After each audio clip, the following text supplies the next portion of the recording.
Olá, meus amigos, Deus abençoe.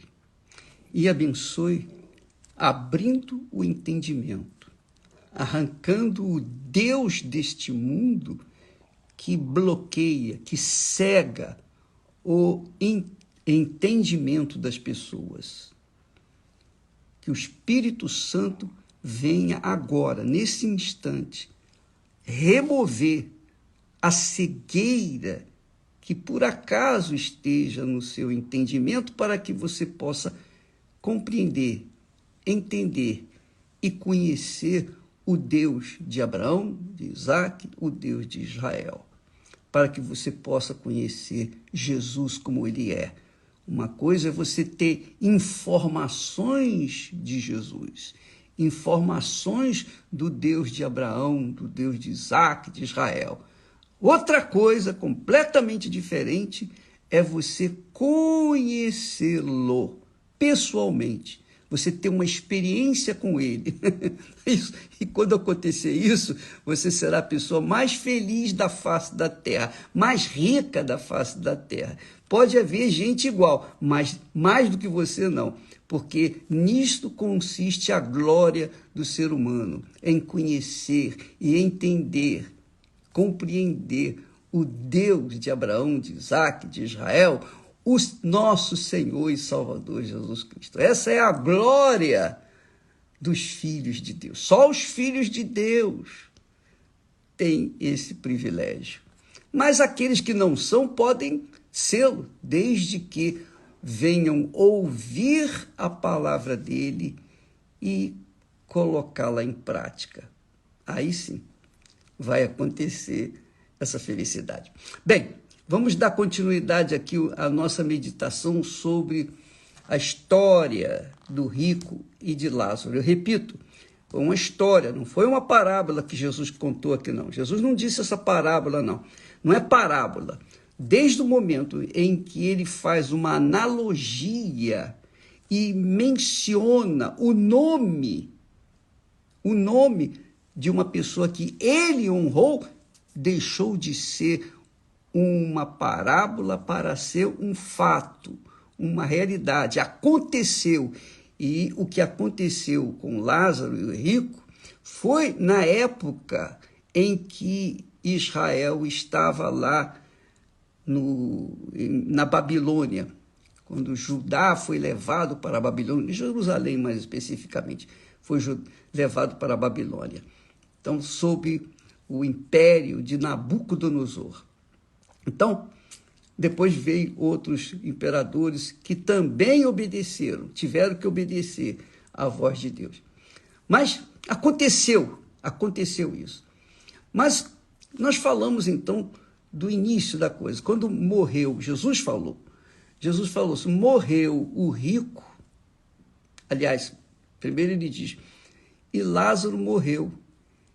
E foi levado, logo em seguida, depois que ele morreu, quer dizer, que ele adormeceu.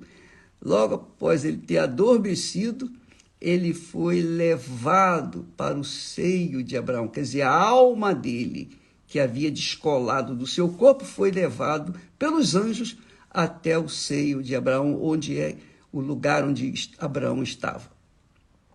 Uma vez que ele estava com a fé em Abraão, no Deus de Abraão, então ele foi levado para onde estava Abraão, para onde está Abraão. Bacana, né? Já o rico, quando morreu, foi sepultado. Só isso, Jesus concluiu. E depois fala do destino final do rico, da alma do rico. Foi sepultado. Só isso. Em seguida, Jesus diz que, e clamando, olha só, lá no inferno, e clamando, suplicando, gritando, gemendo, urrando, disse, Pai Abraão, tem misericórdia de mim e manda a Lázaro que molhe na água a ponta do seu dedo e me refresque a língua. Quer dizer que o rico, cujo nome não foi mencionado, não é mencionado, porque ele não honrou a Deus, Deus também não honrou, nem mencionando o seu nome. Então, ele disse, pai Abraão, tem misericórdia de mim, porque ele viu Abraão e Lázaro no seu seio. Ele viu, quer dizer, ele teve olhos para ver. Eu creio que o corpo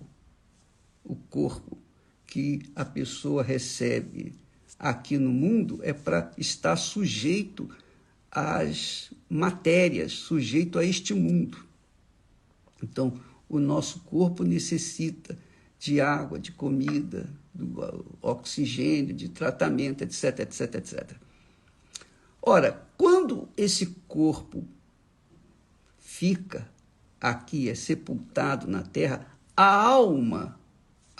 nossa alma, então recebe um outro corpo. Porque aqui o rico diz, ele viu Abraão, quer dizer, ele tinha olhos para ver. E mais, não só isso, ele tinha consciência, sobretudo, ele tinha consciência de onde estava. Ele tinha olhos para ver, ele tinha consciência de que estava sofrendo, que estava no inferno, ele tinha consciência que estava no lugar de tormento eterno, que não há como mudar a situação. Quando a pessoa vai para o inferno, não há como mudar aquela situação. Não há como. Nem Deus muda, porque foi Deus quem instituiu isso. Se aqui no mundo ela desprezou a voz de Deus, a palavra de Deus, o convite de Deus, para que ela viesse, se voltasse para Ele, então, na eternidade, ela fica com quem essa criatura serviu aqui no mundo. E é assim que acontece. Mas fica muito claro que a alma da pessoa que dá entrada no inferno tem um corpo. Assim como a pessoa que é ressuscitada recebe um corpo ressurreto, um corpo glorificado, como foi o Senhor Jesus, os que o seguem, quando adormecem, eles recebem um corpo novo, um corpo não igual a esse corpo de carne, osso e sangue, não, um corpo glorificado. Isso a gente vai ver quando estiver lá. Se você estiver lá, você vai ver. Se você não for para lá, você vai ter um outro corpo. Um corpo que vai aguentar, que vai suportar, que vai tolerar todas as dores, os tormentos do inferno. Que é o caso aqui. Porque o rico diz, pai Abraão, ele viu Abraão e Lázaro no seu seio. Então ele pediu, tem misericórdia de mim, chamou Abraão de pai. Ele pode chamar de pai à vontade, que não vai mudar a situação, que é o caso de muitas pessoas que falam, Pai nosso que estás nos céus, como se Deus fosse pai deles. Mas não é. Pai é somente aqueles que nascem do Pai, que nascem da água e do Espírito Santo. Quem não nascer da água e do Espírito, o Espírito Santo, não pode entrar no reino de Deus. Então, Abraão, obviamente, teve a sua experiência com Deus, nós vemos isso na história, e ele foi para o lugar onde Deus estava. Está. Mas interessante é que o rico viu Abraão. Ele não viu uma alma, ele viu um corpo. Ele viu um corpo. Ele viu uma pessoa. Até porque, quando ele falou, quando ele clamou, dizendo, pai Abraão, ele sabia que Abraão estava com ouvidos, tinha ouvidos para ouvi-lo. Então, ele estava falando com alguém que ele estava se comunicando. E como se comunicava? Através da sua palavra. Ele viu e ele falou com Abraão. Ele falou. Quer dizer, ele tinha um corpo. É o meu entendimento. Então ele disse, pai Abraão. Chamou Abraão de pai, mas não resolvia mais nada, porque agora ele estava no inferno.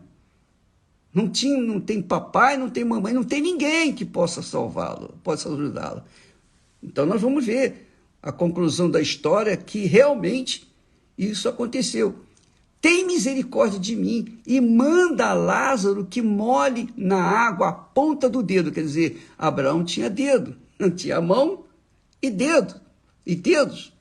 Manda Abraão molhar a ponta do dedo e me refresque a língua. Quer dizer, olha só, ele tinha língua também.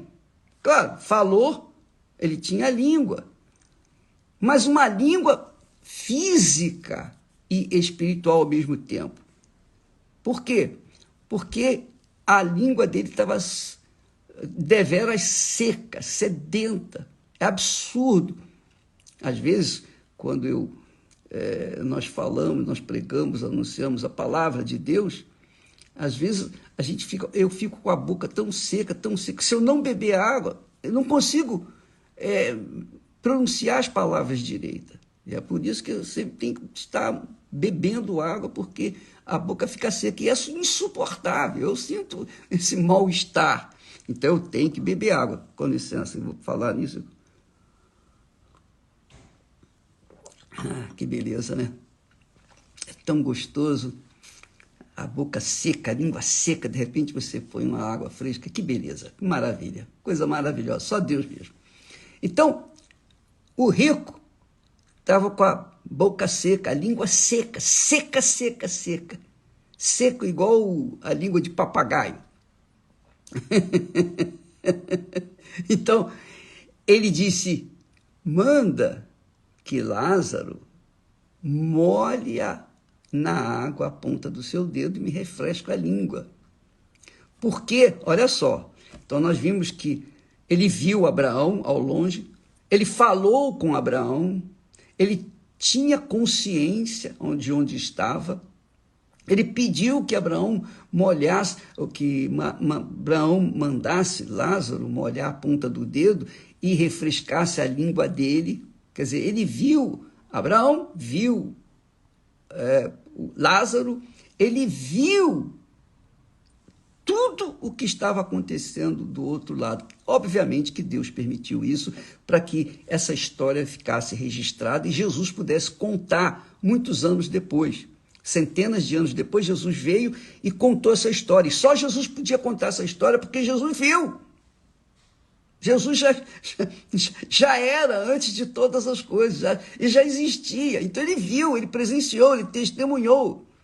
E ele mesmo contou, e ele conta essa história, esse fato, essa realidade.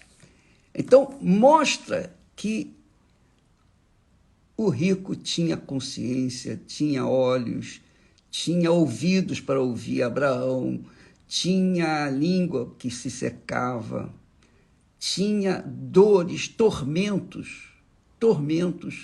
Ele diz, molha na água a ponta do seu dedo e me refresque a língua, porque estou atormentado nesta chama. Quer dizer, o tormento dele não se findava. A dor que ele sentia não acabava nunca, jamais. Eu gostaria de ser um trovador para falar isso em palavras lindas, maravilhosas, mas eu sou um pregador e ignorante, eu falo do jeito que me vem na cabeça, o que Deus coloca aqui na minha boca. Mas eu vejo que ele diz, estou atormentado. Eu penso que um tormento desse, somente quem teve ou tem depressão sabe o que é. Porque a pessoa depressiva, para ela, o mundo não tem cor, não tem graça, não interessa dinheiro, ela não tem paz. Dentro dela há um tormento contínuo. E por isso, muitas pessoas acabam se matando, porque pensam que morrendo, esse tormento que está dentro do seu corpo, na sua alma, vai acabar, ela vai dormir, vai passar a eternidade dormindo. Mentira, isso é coisa do diabo. Nunca a pessoa vai descansar, nunca, nunca, jamais, em tempo algum. Morreu, minha amiga, não termina, começa uma vida nova, ou com Deus, ou lá no inferno, junto com o diabo e todos os demônios. Então ele diz assim, ele diz, estou atormentado nesta chama. Quer dizer, mesmo estando a sua alma no inferno, essa alma está atormentada sempre. Quem vai para o inferno tem a sua alma atormentada 24 horas por dia, nem um segundo de descanso. Jesus mostra que quando a pessoa morre, o seu destino está definitivamente, eternamente definido. Não há como mudar essa situação. E é isso, e essa minha, digamos assim, meu incômodo, porque eu sei que Deus quer salvar todos, mas nem todos acreditam, nem todos creem, nem todos querem. Todo mundo quer viver de acordo com a vontade deste mundo. E, portanto, o que isso vai fazer? A gente sente dor pelas pessoas. É como o apóstolo Paulo disse, eu sinto dores de parto até que as pessoas venham nascer de novo, nascer da água e do Espírito Santo. E é isso que eu sinto também, dores de parto. A gente fala, a gente ensina, a gente prega, a gente orienta, a gente dá o que a gente tem recebido de Deus. Mesmo assim, muitas pessoas, a maioria, não fazem caso disso e seguem as suas vidas. Mas, depois que morre, não tem mais jeito, não tem oração. Não há oração, não há... Não pensa, a pessoa jamais pode pensar, eu vou para o purgatório lá, vai ter uma chance. Não tem purgatório, não existe purgatório. Não adianta a oração. Você pode dar toda a riqueza do mundo, você pode dar tudo que você tem para tentar ajudar a alma do seu ente querido, não vai fazer nada, não vai resolver nada, zero. Oração, jejum, vigia, nada vai mudar a situação da alma que parte desta terra. Se estiver com Deus, está na glória, mas se estiver no inferno, vai estar atormentado pelo resto da eternidade. Você já imaginou? Não vai ter fim. E lá no inferno ninguém vai poder se matar. A pessoa já está no final, no destino final da alma. Não tem morte. Ela já está vivendo no tormento. Quer dizer, se houvesse morte, Jesus não fala. Depois que a pessoa morre, se houvesse a chance de a pessoa mudar aquela situação, então Jesus não falaria que a respeito, não focaria a respeito da vida do rico lá no inferno. Estou atormentado por esta chama. Me ajude, Abraão. Me ajude, pai Abraão. Agora ele reconhece que Abraão como pai, mas não tem mais jeito. E não adianta a pessoa querer reconhecer Deus depois que chega no inferno. Não tem solução. Deus não vai ouvir. É isso que Jesus mostra aqui. Abraão disse para ele assim, olha só que bacana. Abraão disse, filho, Abraão, já que ele chamou Abraão de pai, então Abraão também respondeu filho, mas não disse se era filho dele. Não era filho dele. Filho de quem? Do diabo, filho do inferno. Filho, lembra-te de que recebeste os teus bens em tua vida. Lembra-te. E aí vem aquela pergunta: o que é que você fez com os teus bens em vida? O que é que você tem feito com os bens que Deus lhe tem dado? O que é que nós temos feito com os bens que Deus nos tem concedido? Deus vai pedir contas. Sabia disso? Você sabia disso? Deus vai pedir contas do que você recebeu em vida. Tudo. Não vai deixar nada em branco. Nós vamos falar mais a esse respeito amanhã. Ele disse: lembra-te que recebeste os teus bens em tua vida. E Lázaro, somente males. E agora este é consolado e tu atormentado. Atormentado. Essa é a palavra. Atormentado. Amanhã vamos dar continuidade a isso, vamos falar mais a respeito desse assunto, tá bom? Que Deus abençoe a todos e eu peço que o Espírito Santo venha abrir o seu entendimento, mais uma vez, para que você venha se conscientizar de que o seu corpo, nosso corpo, tem prazo de validade neste mundo, mas a nossa alma, ela vai viver por toda a eternidade. Alma não morre. A alma, não se esqueça disso, a alma não morre. Você pode matar o corpo, mas a alma é impossível matá-la. Não tem como matá-la. Impossível matá-la. Ela vai viver por toda a eternidade. Com Deus ou com o diabo, ela vai viver por toda a eternidade. Com certeza. Deus abençoe a todos. E hoje, como só ia acontecer, nós teremos mais uma revelação dos mistérios do reino dos céus em todas as igrejas universal do reino de Deus. Se você quiser saber mais uma revelação do reino dos céus, que é só dado àqueles escolhidos, não a todos. Quem crê, recebe. Quem não crê, fica chupando o dedo. Se você quer receber hoje em uma igreja universal do reino de Deus. Tá bom? Deus abençoe a todos e até amanhã, em nome do Senhor Jesus. Amém. Graças a Deus.